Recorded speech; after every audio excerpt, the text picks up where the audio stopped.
at some point that that's where I got most of my energy from. So I kind of pulled together that strategic lens, the operating experience, and my love of frameworks, as Carol will know, around the leadership space, and care for people to develop them. So it just made perfect sense that I'm a coach. And looking back, like that was laying the foundation for being a coach all my life. So I have a more traditional background, I think, for a coach. Although I did start out as a trainer of wild horses, of actually aggressive horses. And somebody says, "Oh, so now you work with aggressive men." Makes Um, sense. Makes sense. yeah, yeah. Who knows? So I started out as a clinical psychologist, and I specialized primarily in people with trauma histories, and often severe and multiple trauma histories. Then, as I worked with that group, now the wonderful thing, as it were, about people who have suffered from trauma is there really is an unlimited potential and upside to truly recover, because it's from what happened to you rather than sort of who you are. And what happened is my trauma survivors, they also became peak performers. So in one session, I might be, someone might be literally curled up in fetal position. And then at another point in time in that same session, we'd be talking about the politics of managing her one-woman show at the Museum of Fine Arts, or being a CEO, et cetera, et cetera. So then I wound up being more in peak performance. Then positive psychology emerged in 2000, and I became very involved in thought leadership in that, which then led to coaching. Now, how I actually became a coach is that I won it. I went to a coaching workshop because I needed continuing education credits, because Harvard's very, very precise about that. And so it was a coaching workshop. And at the end, the guy, it was Ben Dean, mentor coach, who was hilarious in an understated way, just said, after 5 minutes, you've seen my entire emotional range. So for you to stay in the room, someone here at the end of the day is going to win coach training, but you have to be here to claim it. And basically, I won coach training there, which was great, and been doing it ever since. Okay, fascinating. So, what led to you guys, the both of you, collaborating on this book? I mean, what was, what sort of brought you together and the need to write this book? What was sort of the driving force behind the motivation in that?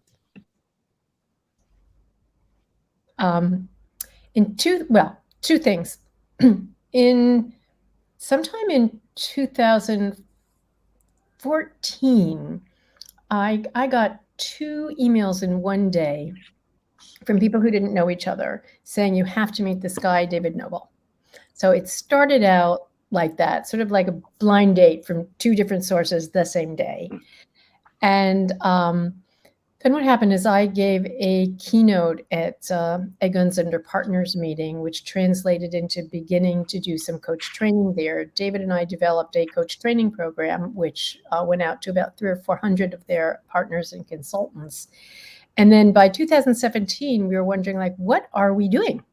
Some of these people we're working with are really getting, like, better. They're really hitting the top of the game. The CEOs are in the succession are becoming the CEOs. And I remember that whiteboard in New York, and we sort of went through frameworks. And here's the thing, a lot of the coaches we know will say, I have this framework or I have that framework. And David and I had, I think it was 104 frameworks. And so what we did, and we iterated and used them. So what we did was we looked at them all, and David just started organizing them because he's got that kind of mind. And the next thing we know, he eventually created an acronym for them, like a factor analysis. He put all these clusters together and then turned them into the 4 aspects of the MOVE model. So that's how it started. And then we sort of got stuck together. I think we also found, and it was a little bit like a Reese's peanut butter cup where chocolate meets peanut butter, that we were both working together at one client site. And we basically sat in together on a session with the CEO that Carol was coaching. And we found that our complementary skills were we're supercharging our individual capabilities. And that actually led to the book, because what the book does is, in the face of not just disruption, but sort of continuously escalating disruption, we wanted leaders to be able to more confidently step into external turmoil, but also internal turmoil in the organizations and Mm. internal in ourselves to do that. And the way we did that was, we felt that it was important to unite two related but distinct streams of thought. So one is kind of the hard edge strategy, analytical, data oriented work, and another is a little bit more amorphous, some Mm. subjectivity, but around psychology, neuroscience, behavioral science, and the like. And we actually pulled those things together, and we think that combination is what will take really great leaders to be extraordinary. Yeah. And I'm going to relinquish and let Cynthia ask the next question, but I do want to dive into Yeah. that 2-1 uh, uh, coaching in a minute. But go ahead, Cynthia. Sorry, I'm glad you mentioned it, because that wanted me to ask you about that. Yeah, so the MOVE framework, is there a way to define that even further a little bit for the audience? Like, what does it really mean? Sure, I'll go through the first part. So it's MOVE. I'll first say it, then describe a little bit, and then you can double or triple click wherever you want. So M is to be mindfully alert. O is to be an options generator. V is to validate your vantage point, and E is to engage and affect change. Now, I'll do the little bit on the top. Our goal is to, each one of these has a big silo under it, multiple chapters, but at the end of the day, we have to change in no extra time. So these also, each one translates into a split-second question you can ask yourself in real time. So M is to be mindfully alert. So we know mindful in terms of noticing what's around you, inside you, etc. And then alert like an athlete, in terms of what is happening. And we can talk about how we evolved the concept of three-dimensional leadership from that. O is to be an options generator, which comes from a long history of research in positive psychology. And for those of you who have a subscription to HBR, if you go to the January-February issue this year, we wrote an article they called The Power of Options. And that is for any task, you have like 4 different possibilities of how to go forward. V is then to validate your vantage point, because you never know really if you're right. And the enemy of leadership is ego. So V is how do you open up to validate your vantage point. And then E is how you engage with people and affect change. So that's the MOVE, but you can use it in real time in any order or just one little piece. Yeah, that sounds like a mouthful, and it is, because we really wrote this book to be a reference guide that you can come back to over and over again. But when you look at the overall content, just think of M as shorthand for being really clear on your goals, the what. O is being clear on the how. V is checking your reality. And then E is kind of taking all that and supercharging it into being a leader at scale. So we can basically take any one of those elements, might create a breakthrough. And the work that we do is just super, super practical. That's the greatest compliment anyone can pay us, if they say, you guys are practical. So what we're doing, as Carol said, is giving stuff in no extra time, split-second questions that you can ask yourself. And you can also dive into the book for bigger shifts in leadership. What we're always looking for is the smallest possible shift in leadership that yields the biggest outcome. So that's kind of what our game is. I mean, is this so the intent here, I think, if I understand right, is this is actually something you can teach your management team, really, with this framework to also, I mean, you want to be guided by your values as a company, but in a crisis, this sort of gives people a framework, or in a decision point as a manager. How do you teach this to your managers? Is there a way that you've found that is useful, practical, tactical? I mean, is there a way to once somebody reads this, how do you teach it? Concept by concept. Typically, what we'll do is we'll set the stage one way or another and give someone, so let's say you're Google and you want to buy us. Okay. One, you can license our material, but what we can do is we do like a series of workshops. You can have cohorts in between. David, a man named Doug Chu, and I are writing, mostly Douglas, a workbook where you can literally work your way through all of the material. Okay. But so, for example, David does this as well. I'm doing a keynote at a pharma company next week. So I'll start out with an hour long, to begin the process, I'll start out with an hour long talk. Then there'll be, say, an hour and a half workshop. And for the first 45 minutes, I'll say, okay, let's look at the past. What's the situation that could have gone much better had you known this material? Okay. Then the next part is, let's look into the future. What's an area you want to develop in yourself that would make your leadership go to the next level? So in that, you can do that with each and every chapter in the book. And I think first and foremost, you roll this out by role modeling it. So when you're at the top of the house, you start with that.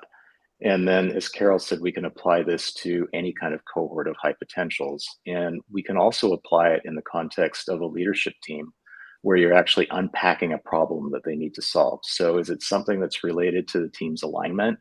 Is it something around the way that they're taking decisions or implementing actions? Or is it something around the health of the dynamics in terms of their trust and understanding of each other, their ability to navigate conflict, their ability to learn together? So we can unpack that around real life issues, which we find has the most impact. That makes sense. That makes a lot of sense. How much of this is, I mean, the decisions, the changes, these small moves, the teamwork, I mean, is it starting with people who have great instincts and then shifting them, or can this really be applied to anybody? Yes. Yes, it can be applied to anybody. Okay. I mean, okay. Well, let me give you a story. Yes, it can please. work with your 16-year-old. It can work with your CEO.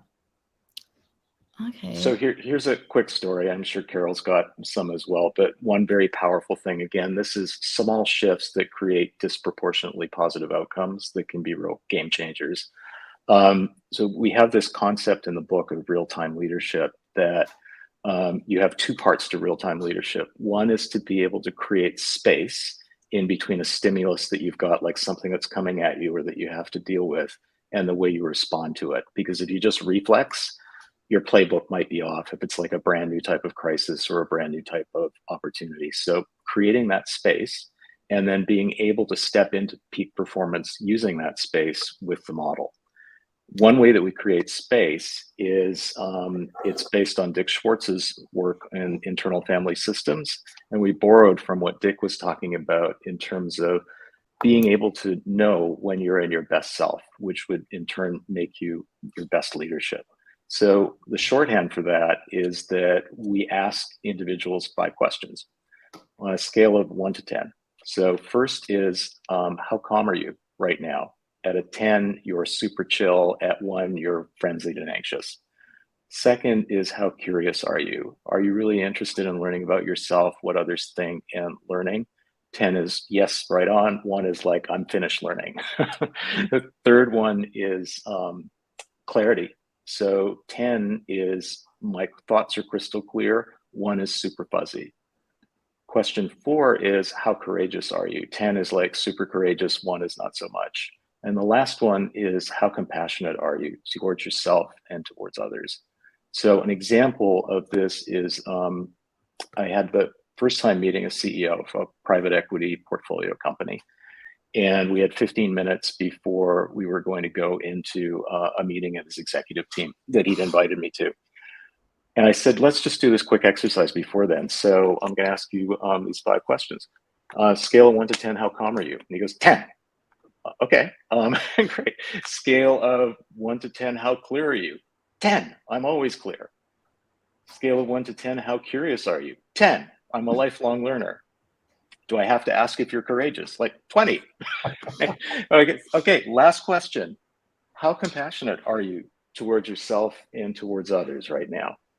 And he just was silent for about 10 seconds, which is a lifetime considering how fast he answered the other questions. And then he said, I'm low on that. And okay, can you visualize or imagine a time when you were a 10 out of 10 in compassion? And he had a photo of his son on his desk, and he just looked at the photo and he said, yeah, I've got it, let's go. So as we walked into the meeting, he was really peeved with me. Like that was like another woo-woo stupid exercise. Like, I don't think this coaching experience is going to last.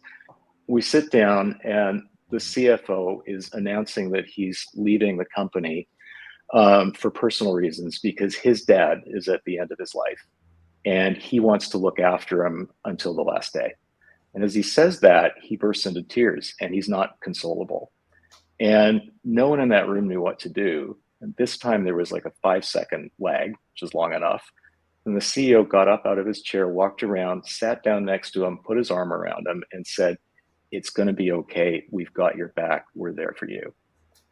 That was a game-changing moment.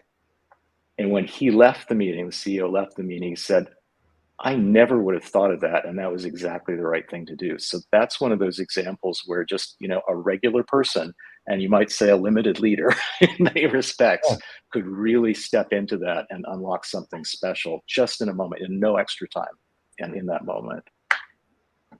Wow. Yeah. And he wouldn't have done that unless you'd asked him that question just a few minutes before. Absolutely not. Wouldn't have been on his mind. Wouldn't have come to him at all. And think about it wasn't a natural thing for him. And think about the different outcome that would have, for the company.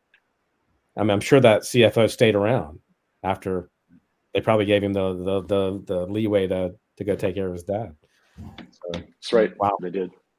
The other thing that's a partial answer, Cynthia, to your question is one of the things. So this model, it works really great at the top of the house. And by the way, for those of you who are coaches, this book is really great for coaching skeptics, people who would like almost vomit before they'd want to coach. And in our book, we do not make the case for coaching at all. It's just you parachute right in and you see if you like it or not. And it's lots and lots of stories and experiences we've had with very significant leaders. And the book opens up with this guy stepping off of his Gulfstream jet, thinking he's the shoo-in to become the next CEO, only to hit the wall, fragment. And our challenge is, if he'd known the MOVE model, would it have gone better? But then happily, he called us in, as did the chair of the non-gov committee. And he was able to use the MOVE model in order to reorient and win the day the next day. But what we didn't realize until the book was out of our little clutches was that it's also a parenting book.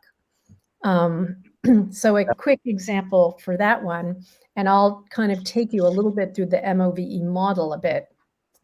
So M is to be mindfully alert to the 3 dimensions of leadership. And the 3 dimensions of leadership are, what do I need to accomplish? Like my goals, my numbers, whatever, make a decision, project, etc. Then who do I need to be, as a human, in terms of my values, my purpose, my strengths.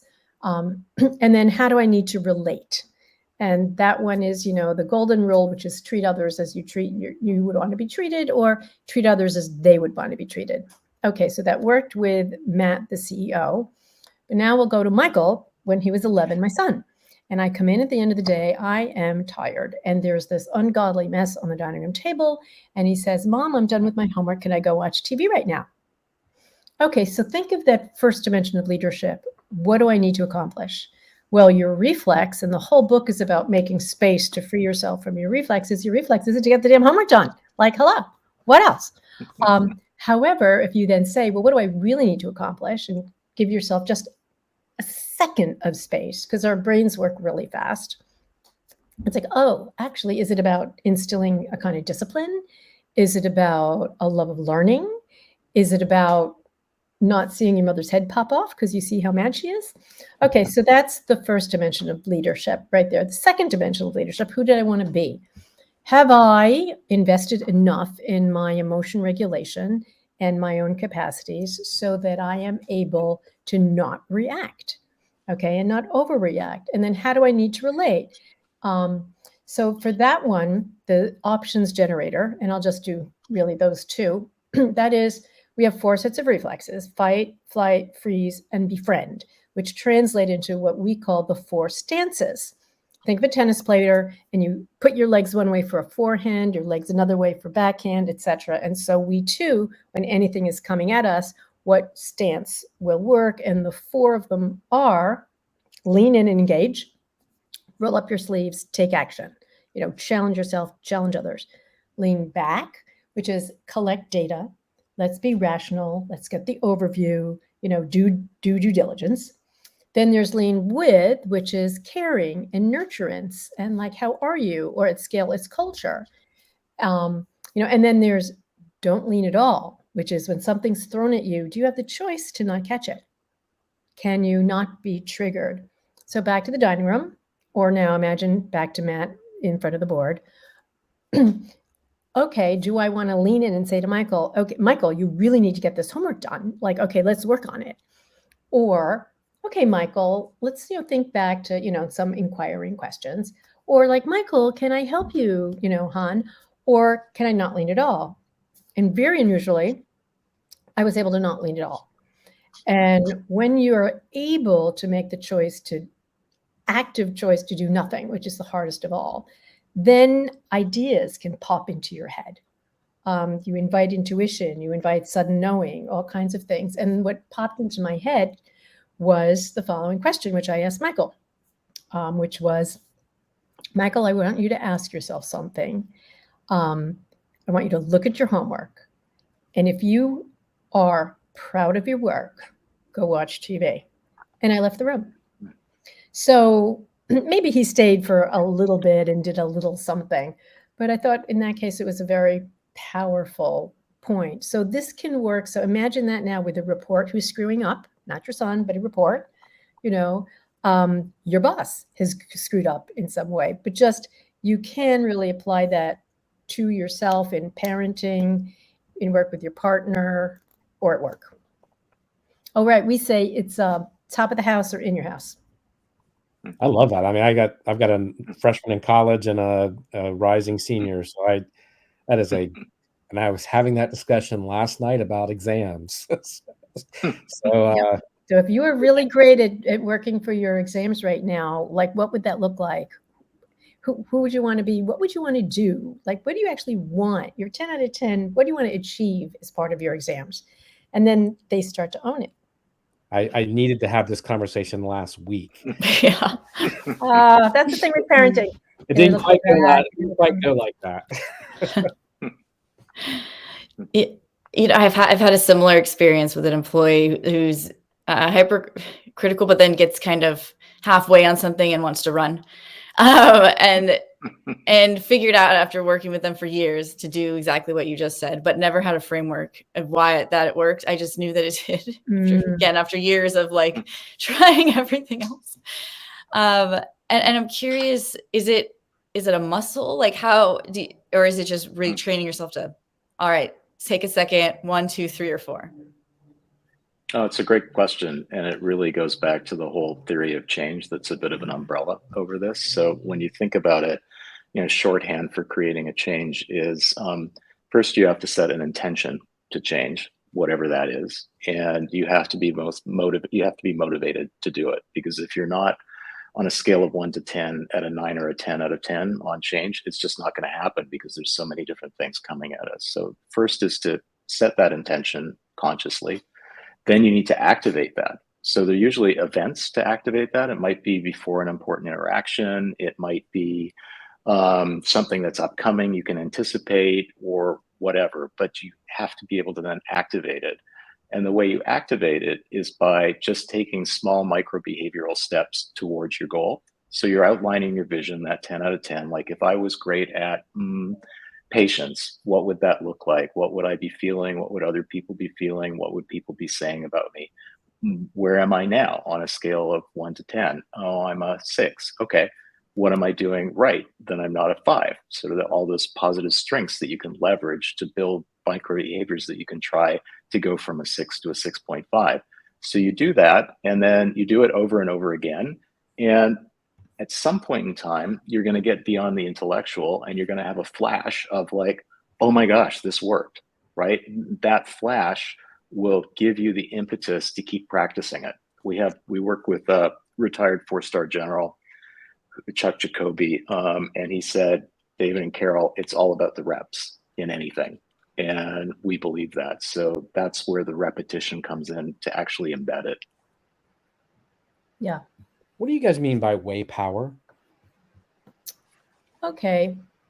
In the field of positive psychology, there's now like dozens or hundreds of studies on this. It was a concept introduced by Rick Snyder early on in the first decade or so of positive psychology. And so there's willpower and way power. Willpower is, sort of grit, determination. I know I can do this. Now imagine someone with a lot of grit and a lot of determination and, let me see, a fixed headset. Okay, like there's one way to do things and this is going to happen. And I see that brick wall and I'm getting through that brick wall and I'm going to throw myself against that brick wall and I'm going to, etc. Now, what they talked about was that in any situation, you need sort of, we talked the options, which is way power, which is, am I as good at that capacity to develop multiple ways forward as I am with sort of that grit and being able to accomplish something? And the research is just massive. And you can think of it as it's automatic resilience training. Mm-hmm. As David will say, in anything you need a backup and then a backup to your backups. And so it's cognitive flexibility.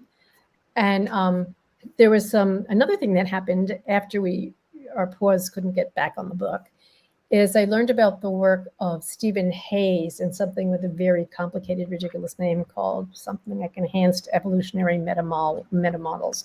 What it really means is, what is it that helps you succeed? And the number one answer was psychological flexibility. So behavioral flexibility, social flexibility, emotional flexibility, and to really sort of bring this point home, it took 50 researchers 3 years to go through 56,000 research studies, find the best of the best of the best to see between that stimulus and the person's capacity to respond, what allowed for success. And it was psychological flexibility. Wow. I think it also have to be viable pathways forward. They can't just be, something that's just not attainable. And what we find is that most leaders, when they're trying to get to a goal, most everyone can find what they think is a winning path, or at least one way forward. But the problem is, if you don't have multiple pathways, given all the kind of curveballs and obstacles that get thrown at us, you're much less likely to succeed. An example is, say you're just trying to get across a cliff, even if the cliff is only kind of three feet apart, but it's 3,000 feet deep.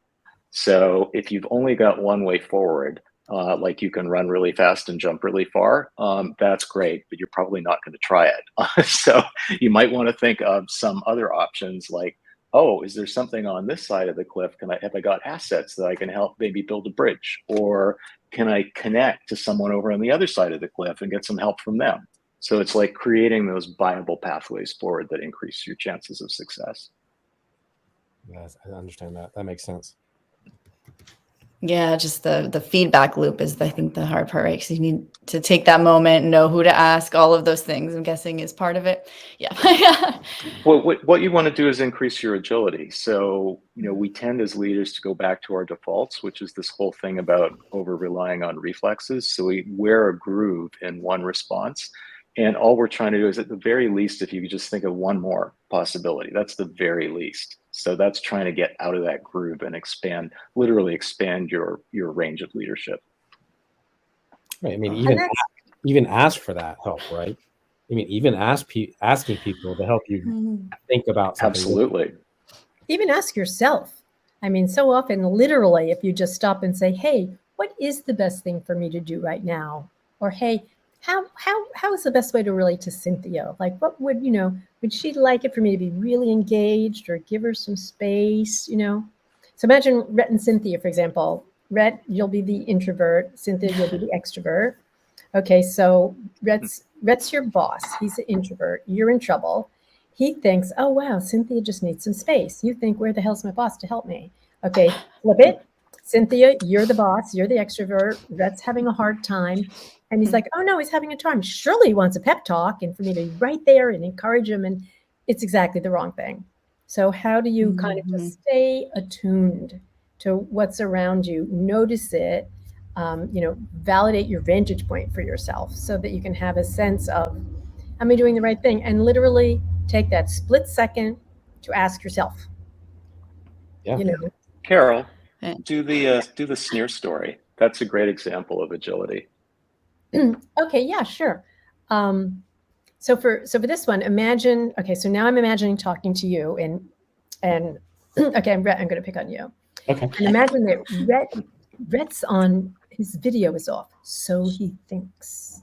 But as he's listening to me, he goes, right? Okay, so you get a sneer. Okay, but now we'll imagine that you're around the table and I see you sneering.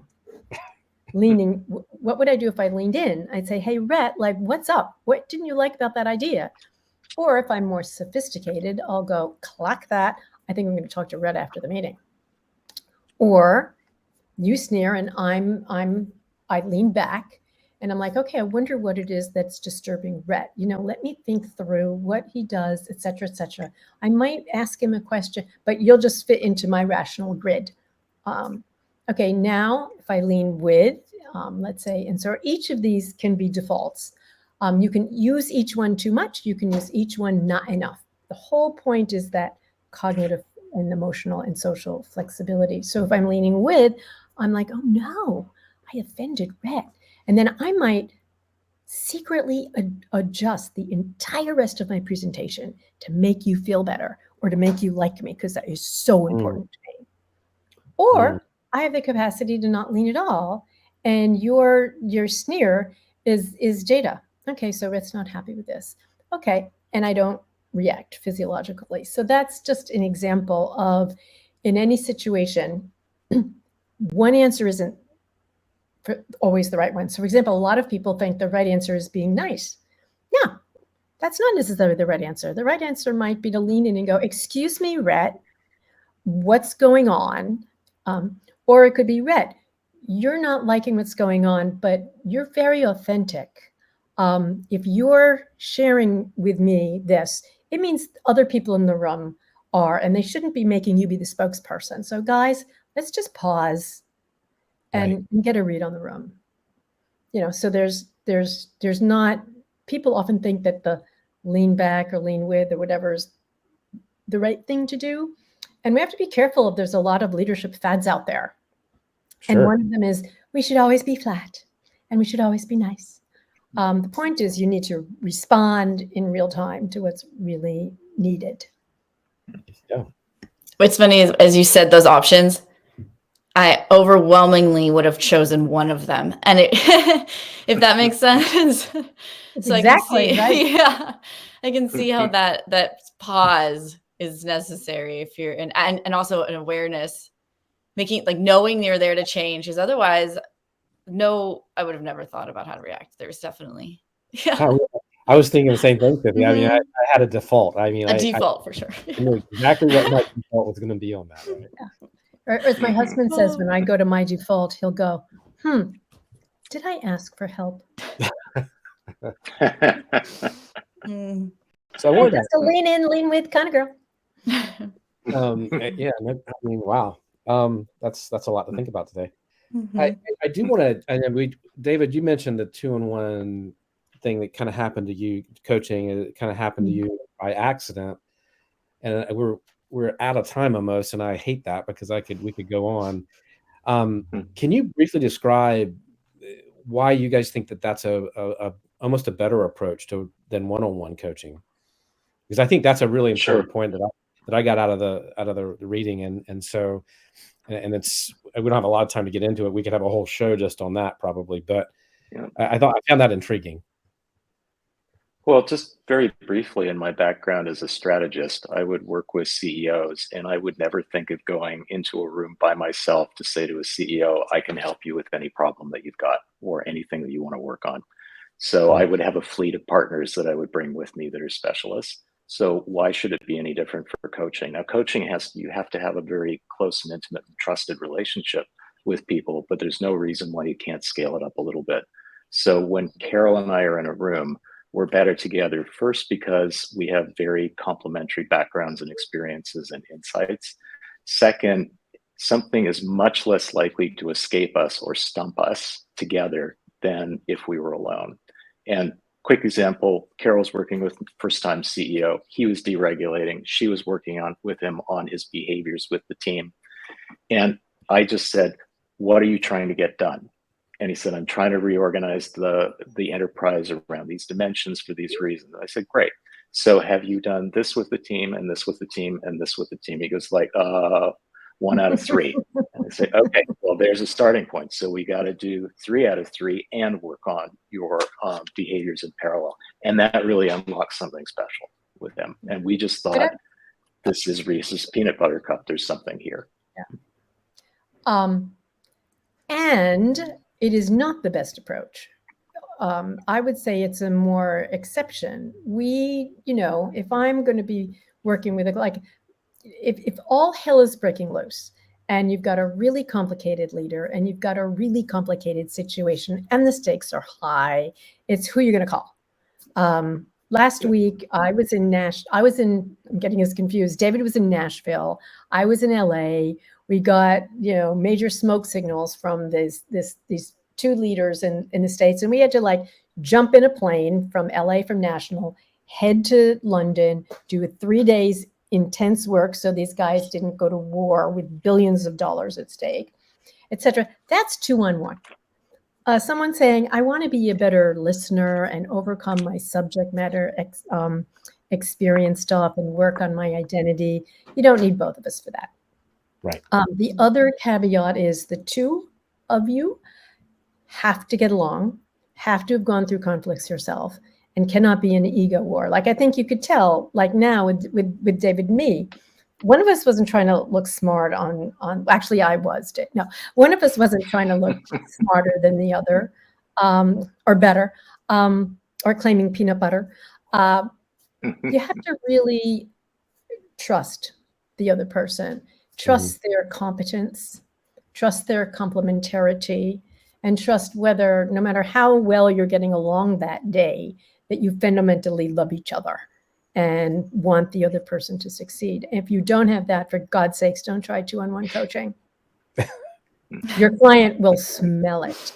Fair enough. Smell it if you don't get along. One person actually was having lunch with us and said, remember MZ? He said, actually, I want to buy your relationship. Wow. Wow. I could see where it'd be overwhelming sometimes too, maybe for somebody. Yep. And plus expensive. Definitely. Yeah. I mean, overwhelming in the sense that it's a lot of almost too much stimulation, or a little, but I can see the benefit. I can see the benefit of it too, greatly, if you have that dynamic that you're talking about. So it's a fascinating conversation anyway. And I want to respect you guys' time. I hope you've enjoyed this 2-on-1 or this 2-on-2. Yes. Yes. No, exactly. So how do we find the book? Yeah. And how can people go out and get it today? Remember the title of the book, Real Time Leadership. Right. Google it and it will come up. Now, we also have our own website, and it's technically realtimeleadershipinstitute.com. Who can remember that? So Real Time Leadership, RTL, you can do that. Or down below, you see our names, carolkaufman.com, davidnoble.org to reach us directly. And we'll make sure to put a link there in the program. Yeah, good. Thank you. Hopefully Amazon will still have copies. They were nearly out. So 18,500 down, and a few more to go before we go to a second printing. That is a big problem to have. Yes. Well, yes, thank you both for joining us. And we will be back next week on Bestseller TV with another author or 2. See you then.